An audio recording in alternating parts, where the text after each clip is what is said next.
Thriller murder mystery the intern episode 20।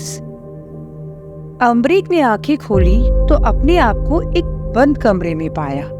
उसके stitches अब थोड़ी ठीक हो गए थे। अमरीक की ड्रेसिंग भी कर दी गई थी और उसकी दवाइयां भी वहां मौजूद थी। वो जिसके पास भी था उसने उसका बहुत ही अच्छे तरीके से ख्याल रखा था। सुबह के शायद 8 या 9 बज रहे होंगे। उस छोटे कमरे में एक रोशनदान था जहां से सूरज की रोशनी आ रही थी। अमरीक धीरे धीरे अपने बिस्तर से उठा और थोड़ा चलने फिरने की कोशिश करने लगा। वो धीरे धीरे कदमों से उस बंद कमरे में चहलकदमी कर रहा था। उसने उस कमरे में रखे एक छोटे से फ्रिज में से एक पानी की बोतल निकाली और थोड़ा पानी पिया।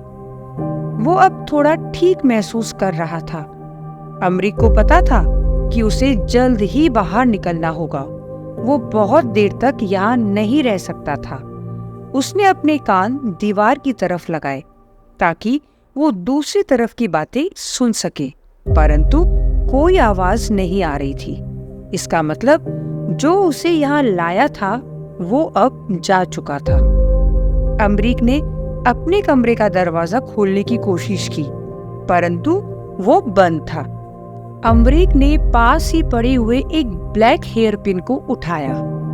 जिसने भी उसे यहाँ बंद किया था उसने कभी किसी लड़की को भी यहाँ बंद किया होगा, क्योंकि सामान्यतः लड़कियां जो हेयर पिन लगाती है वो वहां गिरी हुई थी। अमरीक ने उस हेयर पिन से किसी तरह उस दरवाजे का ताला खोलने की कोशिश की। अमरीक शायद कोई ट्रेन व्यक्ति ही था, क्योंकि उसने जल्द ही वो दरवाजा खोल लिया था। हालांकि उस दरवाजे की दूसरी ओर शायद कोई बहुत बड़ी अलमारी रखी थी।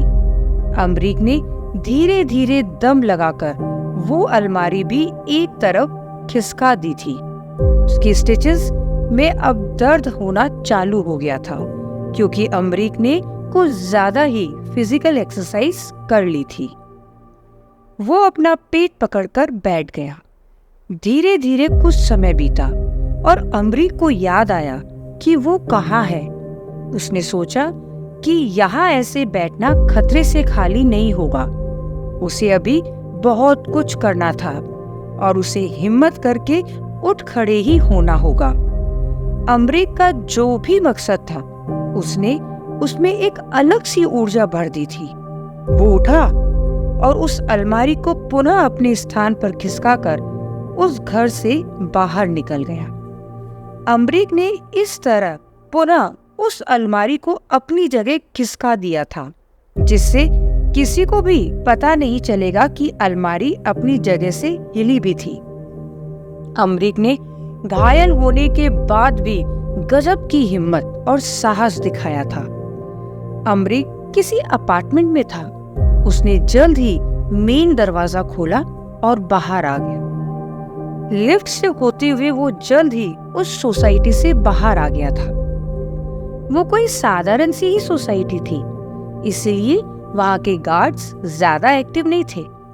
वैसे भी सुबह का समय था, 9-10 बज रहे थे और वो समय बहुत लोगों के अपने अपने ऑफिस जाने का था, इसलिए किसी ने भी अमरीक को ज्यादा नोटिस नहीं किया था।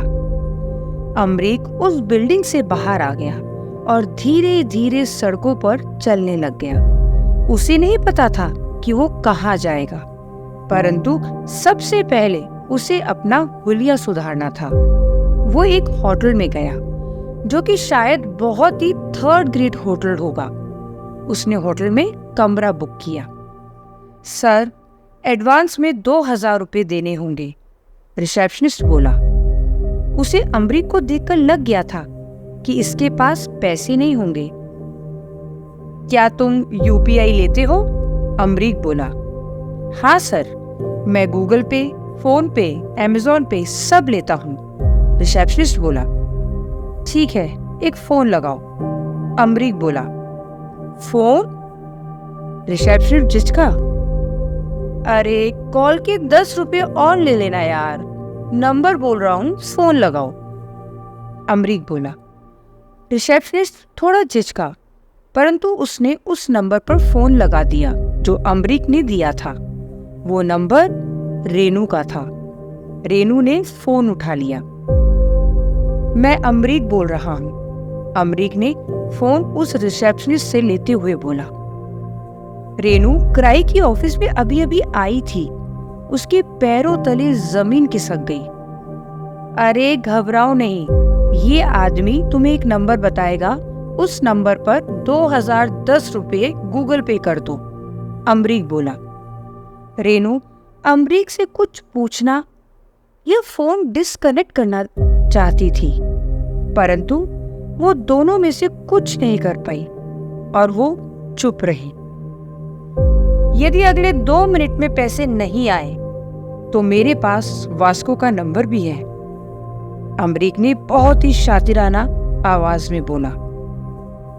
रेनू ने कुछ नहीं बोला। उसने उस होटल के रिसेप्शनिस्ट का नंबर नोट किया और उसे 2010 रुपये गूगल पे कर दिए।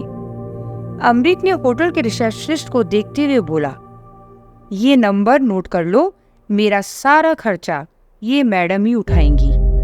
होटल का रिसेप्शनिस्ट थोड़ा घबरा गया, परंतु फिर भी उसने अमरीक को उसके कमरे की चाबी दी और अमरीक अपने कमरे में चला गया। कुछ ही देर में अमरीक नहा धोकर उस होटल के रिसेप्शनिस्ट के पास आया। मुझे एक टैक्सी करके दो, अमरीक ने रिसेप्शनिस्ट को बोला। रिसेप्शनिस्ट ने हामी में सर हिला दिया और एक काली पीली टैक्सी अमरीक को करवा के दे दी। अमरीक उस टैक्सी में बैठकर अपने घर चला गया। ये वही मकान था जहां अमरीक श्रद्धा से मिला था और जहां उसने उस कालिया गैंग के आदमी की हत्या की थी। उसने वहां देखा एक पुलिस कांस्टेबल बाहर खड़ा था और उसके किराए के मकान के बाहर पुलिस ने बैरिकेड टेप चिपका रखी थी। अमरीक फिर भी किसी तरह बचते बचाते अपने घर में घुस गया और उसने अपना सारा सामान एक बड़े सूटकेस में पैक कर लिया और वापस टैक्सी में आकर बैठ गया। चलो वापस होटल? टैक्सी वाले ने पूछा। नहीं, तुम रेलवे स्टेशन ले चलो, अमरीक बोला। टैक्सी वाले को अमरीक कुछ गड़बड़ कैरेक्टर लग रहा था, परंतु वो चुपचाप उसे रेलवे स्टेशन ले गया। अमरीक ने टैक्सी वाले को कैश दे दिया। उसने अपने घर से कुछ पैसे ले लिए थे और ढंग के कपड़े भी पहन लिए थे। अमरीक रेलवे स्टेशन में उतरकर टैक्सी के जाने के बाद अंदर गया और लोकल ट्रेन स्टेशन की तरफ चला गया। उसने टिकट काउंटर से विरार की टिकट ली और चुपचाप विरार के लिए निकल गया।